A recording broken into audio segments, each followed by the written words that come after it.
statute makes it unlawful when a death occurs from the criminal distribution of a controlled substance.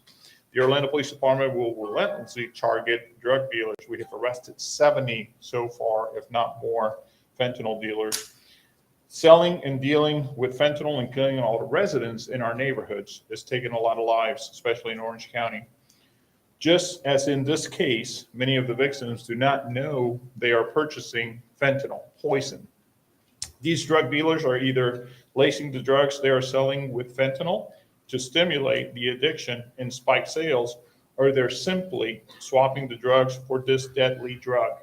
And, you know, one of the things that I have heard in the past from our investigators is that people who become addicted to these drugs, when they hear that someone has actually overdosed, some are flocking those areas because their addiction is so great that they're craving that type of substance. That's hard to imagine also.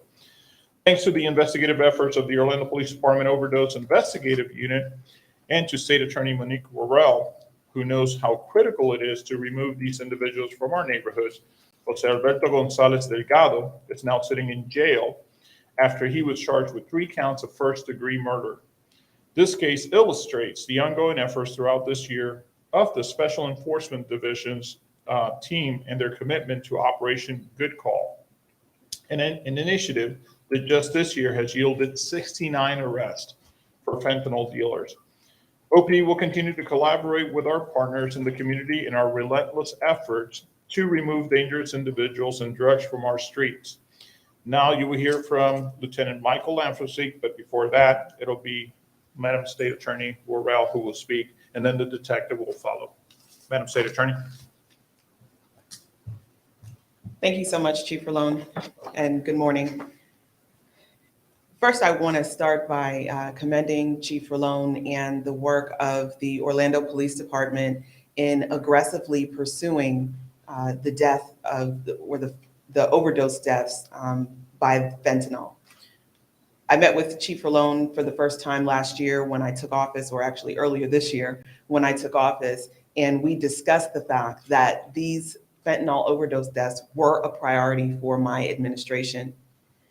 As I announced recently, we have started a narcotics unit, and the focus of that narcotics unit is to remove and incapacitate people who are bringing this deadly substance into our communities, or as Chief Rolón said better, this poison.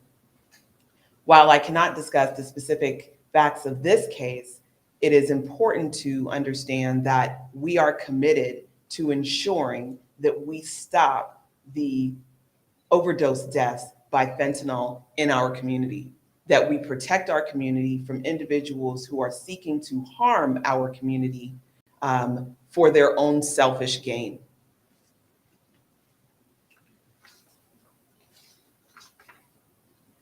Per the CDC, since the beginning of 2020, there have been over 100,000 overdose deaths in America. 616 overdose deaths between March of 2020 and March of 2021 in Central Florida, which is a 28% increase in the same time period from 2019 to 2020. This equals 51 overdose deaths a month and over 1.5 a day. Fentanyl was present in the body of 86% of the drug overdose deaths in Central Florida in the first 6 months since 2021. Since 2015, fentanyl-caused deaths have increased 172% in Central Florida. Overdose deaths in the Black population have increased over 200% between 2015 and 2021, while white overdose deaths have increased 144% during this same time. Prescription opioids are down almost 70%, and heroin overdoses are on the decline, yet overdose deaths are up. The culprit is illicit fentanyl made internationally and brought to the United States. Fentanyl has made its way into every drug in Central Florida, including counterfeit pills, cocaine, and methamphetamines. We'll be utilizing our narcotics division to ensure that we are utilizing our experience in the office in the quest for justice for the citizens of the Ninth Judicial Circuit. We are charged with the responsibility of seeking justice under the law. One of the most important components of that responsibility is doing all we can consistent with our values to reduce this crisis impacting our communities. This is a mission that affects not only whether people across the country are safe in their neighborhoods, but also whether they have faith that we share the common goal of protecting the places we call home. We believe the best ways to strategically address this crisis are to foster trust and have legitimacy in the communities we serve, invest in community-based prevention and intervention programs, set strategic enforcement priorities, measure the results of our efforts, have narcotics training, and this, our partnership with law enforcement in order to help build stronger and safer communities. Thank you. Thank you, Madam State Attorney. And now the detective, and then we'll follow by the commissioner.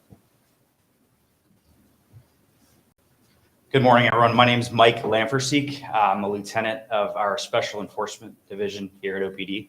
One of our responsibilities in this division is we investigate overdose deaths. So I'll talk a little bit about this case and then kind of an overview. On November 29th, 2021, Orlando Police Department patrol officers responded to 5889 Curry Ford Road. They went there also with the Orlando Fire Department. 3 adult males were found inside the apartment, deceased. Circumstances and conditions that the patrol officers observed there indicated that there might have been a possible drug overdose. The Orlando Police Department Overdose Investigative Unit responded to the scene and began a criminal investigation into the deaths. The investigation revealed one of the males who was deceased purchased what he believed was cocaine the night of his death from an individual who was later identified as our arrestee, Jose Alberto Gonzalez Delgado. The investigation revealed we discovered this through physical evidence, surveillance, and witness statements. After the drug purchase from Jose Gonzalez, the 3 males went back to the apartment on Curry Ford Road to continue their night, where they ingested what they believe was cocaine. Jose Gonzalez admitted to a witness that he sold the drugs to our victim. He further told a witness that the victim asked for cocaine, but that he was out of cocaine at the time. Jose Gonzalez told the witness that he still needed to make money, so he sold them what he still had on him, which was fentanyl. Jose Gonzalez told the witness that they would never know the difference. And unfortunately, this is proven to be deadly wrong. And this is one of the main points that we want to hit home and get across here. We've found deadly fentanyl in all kinds of drugs. We found it in cocaine, heroin, MDMA, fake prescription pills like Percocet, and we've even seen it, cannabis, marijuana disguised, or as fentanyl disguised as cannabis. Florida state statutes makes it unlawful when a death occurs from the criminal distribution of a controlled substance. Jose Gonzalez was charged with 3 counts of first-degree murder after a warrant was obtained for his arrest on December 9th. The Orlando Police Department will relentlessly target drug dealers, and that's killing our neighbors and our residents. This is why we initiated Operation Good Call that Chief Rolón talked about a little earlier. We're going to continue to do things like that. We're going to continue going after these dealers that are poisoning our residents. It's also extremely important for us to work with our awareness groups where we're preventing these types of things from happening in the first place. These gentlemen here participate constantly with things like Prescription Drug Take Back Day, Overdose Awareness Day, toy drives for family members who have lost loved ones to fatal overdoses. So awareness, prevention is extremely important to us as well. So thank you. Thank you very much. Commissioner, would you like to say something? Thank you, Chief.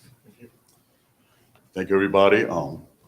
District 2 Commissioner Tony Ortiz, I want to thank the Orlando Police Department for the professionalism and diligence. Chief, you have a tremendous team working for you, but we have a little message for the community. which is those days of us keeping information to ourselves are over. We need to empower ourselves with knowledge about how government works. But more than that, we must participate with government and continue to help the Orlando Police Department and help those who are trying to make our community a better place to live. This affects all of us. This is a tragedy.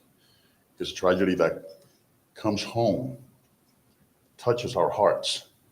This should not be happening. We must eradicate the drugs, not only in the city of Orlando and the whole nation. We must continue working with the community. Government is doing so, but we need the support of the community. The detectives here have done a great job going out there, doing great research, have done an splendid job finding who's responsible for this. But there's more out there to discover, and we must continue helping our community. So this is a call to everybody to help the Orlando Police Department, to help our government, to better the quality of life of our community, to continue working together. Thank you, Chief. Thank you, Commissioner. Before I turn it over to you all for questions, I need to make sure that I highlight something that's very important. The Special Enforcement Division, on their own, they created the Overdose Response Unit. It's something that we did not have in our department more often than not in the past. What we would do is we would go to an overdose, especially if someone had passed away. It would be up to the medical examiner then to continue the process. And we really didn't have the resources to send detectives out to actually work those cases. The work that they're doing is just absolutely unimaginable to even other law enforcement agencies who don't have that luxury in place. So kudos to them for the great work that they have done.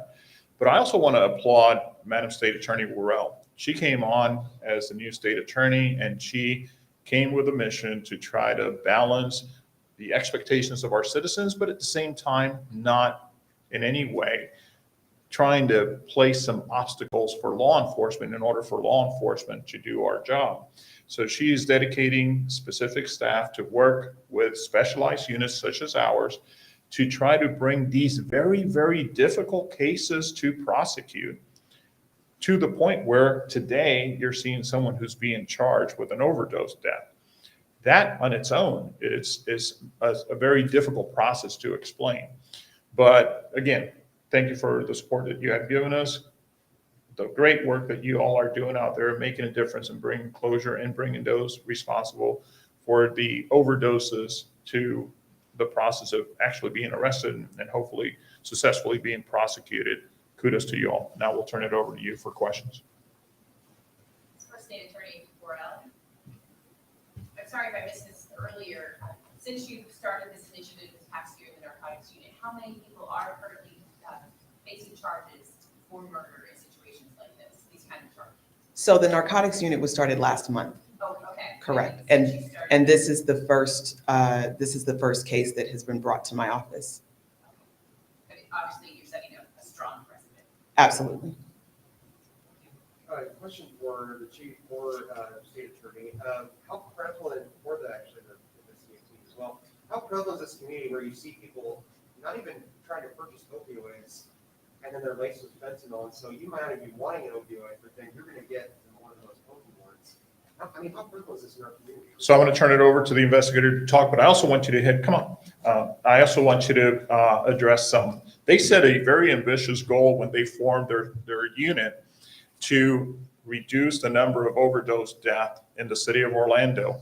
And, you know, again, it was very ambitious. And could you please update everyone as to where we are with that and answer his question? Yes, sir. So as far as your question, we are seeing it much more prevalent, where people are not requesting fentanyl or heroin, and they're getting it specifically just like this case. I think last year, we were at 86% of our overdose deaths were fentanyl related. And this year thus far, we're right around the same number. As far as what Chief is asking, our overdose deaths from last year to this year, I think if you look across the nation, you're going to see that overdose deaths are just rising. We're very proud, the overdose investigating unit, to say that in the city of Orlando, our overdose deaths are actually down from last year. So that's a strong message for any dealer who is considering doing something in the city of Orlando, and this will continue to flourish in Central Florida as far as our efforts, overall efforts, that if you're going to be dealing with that type of drug here in our community, we're going to find you. And collectively working with the state attorney's office, we're going to do our best to try to bring justice to those who have been affected by your actions. So, Any indication as to how many other victims or how many people this man has sold drugs to? We don't have any information on that right now. This was the first time that the arrest was brought to our attention. State Attorney Worrell, Melissa Thomas, for the national news question for you. Since the formation of this unit last month, did you notice an acceleration in kind of the breakthrough to need to be arrested? We first heard Chief Orlando say this is typically a longer process. Did the formation of the unit kind of accelerate the arrest? I don't think so. These men have been doing a fine job investigating these types of cases in this community. Several months ago, we sat down and they brought to my attention different types of cases that they were working on. So I think that they've been doing their work and doing a fine job at it all this time. It was for our office to actually set up the foundation where we could have a team that was able to collaborate. Here with me today is Alfredo Zamora, who is the deputy chief who supervises the narcotics unit as well as the homicide unit. And it's important that there's one person who's able to work with the agency to bring these cases to justice. When you have a lot of different people involved, it's hard to have consistency. So the reason that it was important for me to set up this unit was so that we could have one set of eyes, or in this case two, because there's an attorney who works under him, who could ensure that we're handling these cases consistency, that we have the proper intelligence from law enforcement with regards to who are the individuals that are bringing these substances into our communities, as well as keeping in line with my mission to differentiate the drug traffickers from the drug addicts. bueno, como escuchaste, anunciaron hoy que esta persona fue arrestada por la muerte de 3 personas que sufrieron su muerte por causa de las drogas que él le vendió, que él le dio. El mensaje hoy es que tenemos una unidad que específicamente está dedicada a trabajar este tipo de casos. Es algo lo cual no era lo normal antes y no se ve en muchos departamentos de policía, pero el mensaje para aquella persona que esté haciendo cosas con drogas, que esté vendiendo drogas, y especialmente las drogas que están causando estas muertes, el mensaje es claro, que tenemos los recursos necesarios para poder investigar quiénes son responsables y cuando se encuentran, tenemos el apoyo del proceso judicial para traerlos a la justicia o darle justicia a las víctimas de estas personas que están matando personas en nuestra comunidad. ¿Qué pasa con las víctimas? ¿Hay alguna ayuda para ellos? ¿Ellos van a ser acusados también? ¿Qué sucede con ellos? Acusados no, en el sentido de que víctimas hay muchas. Son las personas que sufrieron el overdose, ¿verdad? Pero también están las familias de estas personas que han fallecido por causa de estas drogas. Tenemos muchos recursos y servicios aquí en el centro de la Florida, los cuales están disponibles para ayudar a las personas que tengan una dependencia en drogas, ¿verdad? Tenemos que hacer lo posible para educar, por este proceso específicamente, educar a nuestra población que hay ayuda disponible. Pero también si alguien tiene un conocimiento de una persona como este hombre, el cual se dedica a vender drogas, tenemos el proceso para poder identificarlos y hacerlo de una manera que la persona ni tiene que dar su nombre, para poder eliminar este tipo de situación o peligro en nuestra comunidad. Me refiero a víctimas, a personas que compran drogas en la calle Sí. y no mueren, personas que quedan vivas. Esas personas, nosotros ¿Qué hemos... ayuda hay para ellos? Si esas personas pueden ser acusadas de comprar drogas o qué sucede con ellos. No, lo principal para nosotros cuando una persona sufre una sobredosis de drogas es ayudar a esa persona. Es lo más importante para nosotros. Nuestros oficiales tienen medicamentos, los cuales ahora se les dan y se entrenan para poder administrarlos a las personas cuando están sufriendo de un overdose y hemos salvado muchas personas por eso. El punto es, lo principal es eliminar que esto suceda. Es lo más importante para nosotros. Eliminar estas personas de nuestras comunidades.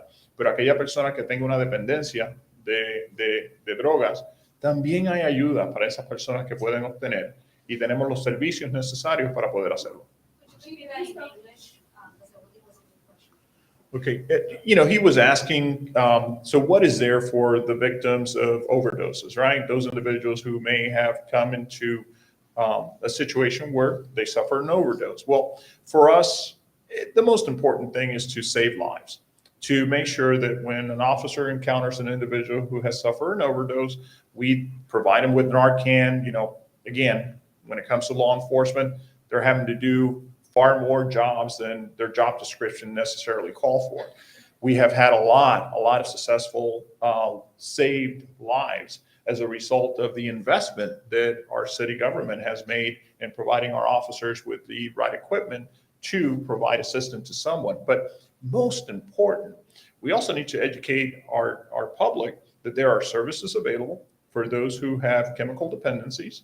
We have services available to help individuals get assistance when they are so addicted to something that may draw them to purchase more drugs, but to also for our citizens to have an ability to report those individuals that are out there killing people, because that's what they're doing.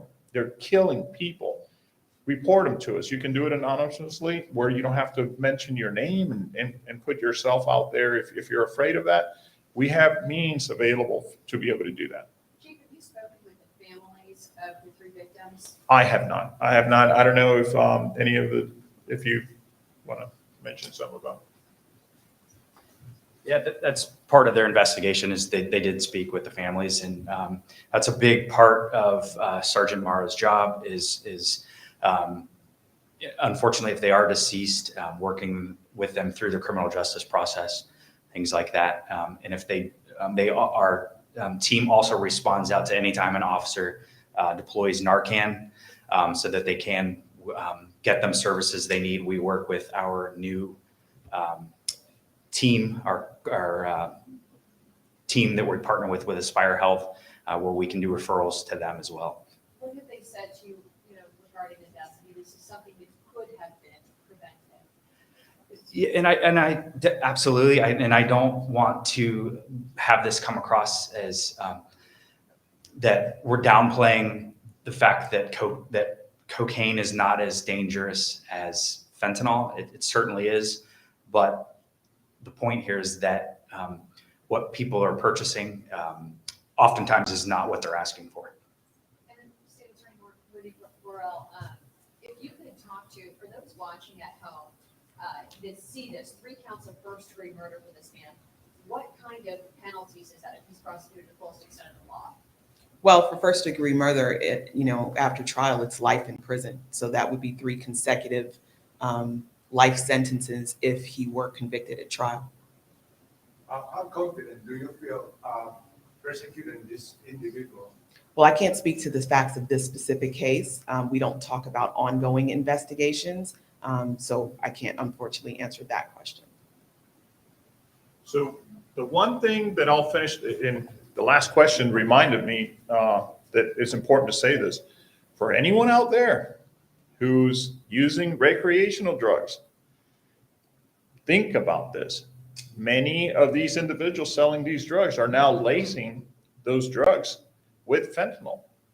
And it is so deadly. It is so deadly that even in this case, without getting into the specific, my understanding was that when they walked into this room where they were, it was a very eerie situation as to how quick it affected them and where they were that led you to believe that it was like instant when it took their lives. That is how dangerous this drug is. And now we're seeing it in cannabis as being laced with it too. It's almost playing Russian roulette if you're out there dealing with recreational drugs, illegal substances like that. So just please keep that in mind. I just want to come back on that. With regards to those individuals who are out there suffering from addiction, I want to echo what Chief Rolón said. We're in a very different time, and you may not get what you're asking for. And just that quickly, it could take your life. If you ever needed more motivation to seek help, to get help, to seek services, the time is now, because the next high could be your last, and your life is worth more, and we want to see you live. So this drug game is not what it used to be, and people need to take it very seriously, because I don't want to see another member of this community die from drug overdose. Thank you. Thank you, everyone.